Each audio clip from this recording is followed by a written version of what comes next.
मध्य प्रदेश की राजधानी भोपाल में सर्वोच्च न्यायालय के सेवानिवृत्त न्यायाधीश अभय मनोहर सप्रे ने पुलिस अधिकारियों और प्रशासनिक अधिकारियों के साथ राजधानी भोपाल के 16 महत्वपूर्ण पॉइंटों का निरीक्षण किया। इनमें चेतक ब्रिज, एमपी नगर, बोर्ड ऑफिस चौराहा, गोविंदपुरा, प्लेटिनम प्लाजा सहित अनेक 16 पॉइंटों का चेक किया गया, जहां ट्रैफिक का दबाव ज्यादा रहता है और यहाँ क्या क्या सुधार किया जा सकता है। न्यायमूर्ति ने पुलिस अधिकारियों और प्रशासनिक अधिकारियों को दिशा निर्देश देकर वहाँ सुधार करने के दिशा निर्देश दिए।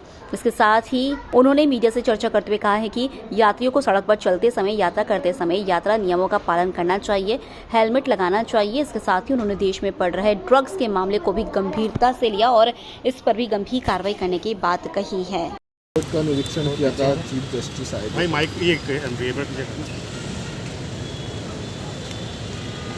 खासतौर पर यातायात में दुर्घटनाओं की अगर संख्या देखें तो हमारे देश में प्रत्येक वर्ष लगभग 1.5 लाख लोग सड़क दुर्घटनाओं के कारण जान गंवा बैठते हैं और 4.5 लाख लोग अस्थायी रूप से अपंग हो जाते हैं या गंभीर दुर्घटनाओं का शिकार होते हैं। ऐसे में बड़ी आवश्यकता है कि खासतौर पर सड़क दुर्घटनाओं को लेकर के हमारे अंदर जागरूकता हो। इस कड़ी में माननीय सर्वोच्च न्यायालय के द्वारा एक जो कमेटी गठित की गई है, उस कमेटी के द्वारा अध्यक्ष महोदय के द्वारा आज ब्लैक स्पॉट्स का निरीक्षण किया गया और ख़ास तौर पर उन जगहों का जो कि शहर में लगभग 15 के आसपास ब्लैक स्पॉट है, उन जगहों पर जाकर संबंधित जो एजेंसीज हैं अलग अलग सभी एजेंसीज को उन्हें सीधे निर्देशित किया है कि उस पर जल्दी से जल्दी जो भी वहाँ पर अपेक्षाएँ हैं उसको ठीक किया जाए। खासतौर पर रोड को एक्सीडेंट्स को लेकर के जो जानते हैं कि जो प्रारंभिक कारण है, खासतौर पर उस प्रारंभिक कारण हम सबको पता है, जैसे कि हेलमेट्स हैं। जैसे कि अगर पिछले 5 सालों में देखें तो भोपाल में लगभग 900 से ज़्यादा लोगों ने जान गंवाई है 5 से 6 सालों में, लेकिन उसमें लगभग 600 के आसपास हेलमेट न पहनने के कारण लोग अपनी जान गंवाते। यानी कि छोटी छोटी वजह जो हम सबको पता है, हम लापरवाही के कारण उन चीज़ों को गंभीरता से नहीं लेते हैं। जैसे कि कई बार सीट बेल्ट न लगाने के कारण भी कई सैकड़ों जाने गई हैं। तो इस कारण छोटी छोटी वजहों को हम ध्यान में रखें और इस कड़ी में अभी खासतौर पे स्टेट बार काउंसिल में इस तरह का आयोजन था, जिसमें यहाँ पर सभी लोगों को इन चीज़ों के लिए प्रेरित किया गया उदाहरणों के माध्यम से और बहुत सारे आसपास की घटनाओं के माध्यम से लोगों को जागरूक किया गया और उम्मीद करते हैं कि ज़्यादा से ज़्यादा लोग इसके बाद जागरूक होकर स्वयं सुरक्षा के जो उच्चतम मापदंड है, जो मानक है, उनका पालन सुनिश्चित करें। और पुलिसकर्मियों को भी निर्देश दिए हैं कि पुलिसकर्मियों के लिए भी हेलमेट अनिवार्य किया गया है या हेलमेट सभी के लिए किए गए हैं। और जब भी अगर पुलिस इस तरह की कार्रवाई करती है तो हमें ये सोचना चाहिए कि हमारे जीवन रक्षा के एक महत्वपूर्ण घटक को मजबूत कर रही है, वो हमारी चिंता कर रही है, इसलिए इस कार्रवाई को कर रही है। वरना अगर छोड़ दिया जाए तो इस कारण जैसा मैंने बताया कि अगर पिछले 5-6 सालों में अगर 900 लोगों की जान जाती है तो उसमें 600 जाने हेलमेट न पहनने के कारण जाती है।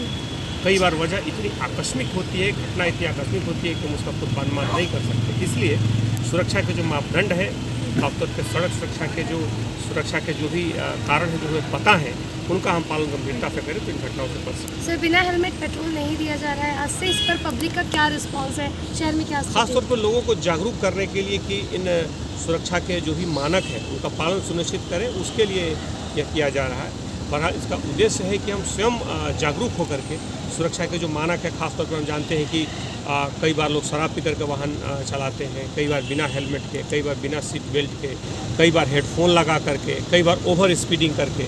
ये कोई भी ऐसा वजह नहीं है जो हम सबको पता ना हो, हम सारे वजह पता है, लेकिन हम उस समय का और उस घटना का और उसकी गंभीरता का शायद अनुमान नहीं कर पाते, जिस कारण ऐसी घटनाएँ घटती हैं। तो इस तरह के कार्यक्रमों का और बैठकों का उद्देश्य ये है कि हम सुरक्षा के इन मापदंडों को लेकर के जागरूक हों, सचेत हों और न सिर्फ स्वयं बल्कि अपने आसपास के परिवेश में भी इन मानकों के प्रति लोगों को जागरूक। सर, इंदौर में एक पेट्रोल पंप पर भी कार्रवाई की गई है, उसको सील कर दिया गया है बिना हेलमेट के पेट्रोल बेचने पर।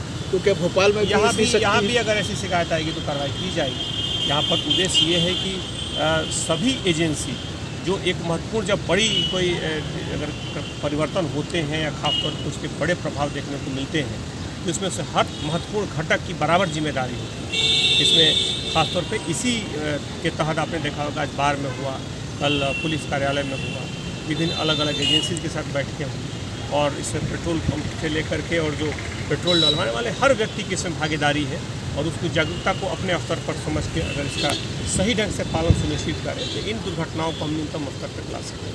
ठीक, निरीक्षण किया था इस तरह का किया है, कैसे सर हम ट्रैफिक को और होने वाले एक्सीडेंट्स पर सुधार करें? तेरी वो सिर्फ एक ब्रीफ कर दीजिए कि 6 मंथ बाद हम रिव्यू करेंगे।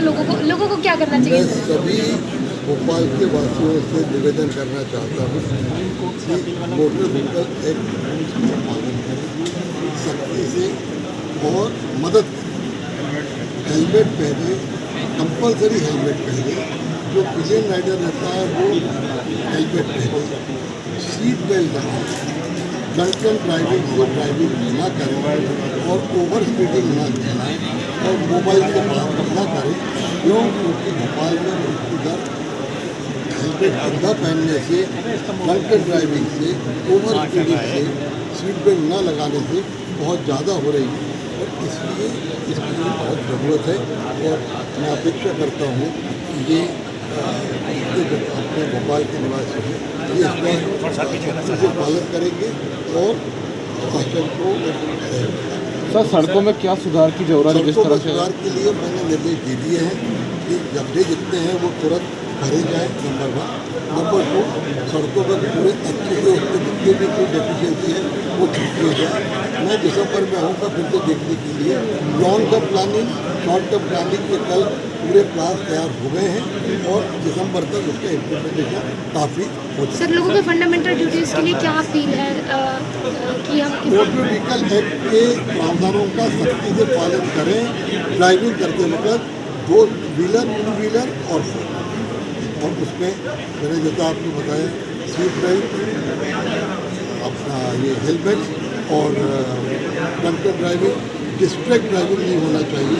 टेलीफोन चलाते चलाते ड्राइविंग नहीं करना चाहिए और ओवर स्पीड नहीं करना चाहिए। सर, आपने एक डाटा दिया है कि 4 लाख में से 1 लाख मृत्यु जो है हेलमेट ना पहनने की वजह से मध्य प्रदेश जो है दूसरा राज्य है एक्सीडेंट के मामले में। तो सर भोपाल में जो है आपने इसके मध्य प्रदेश दूसरा राज्य है अपने पूरे कंट्री में। भोपाल भी नंबर 3 और 4 पे आता है मध्य प्रदेश। तो इसलिए मृत्यु दर की संख्या भोपाल में बहुत ज़्यादा है और इसलिए इसको कम करना होगा और ये बिल्कुल कंट्रोल हो सकती है यदि इन सब नियमों का पालन thank you sir. Thank you sir.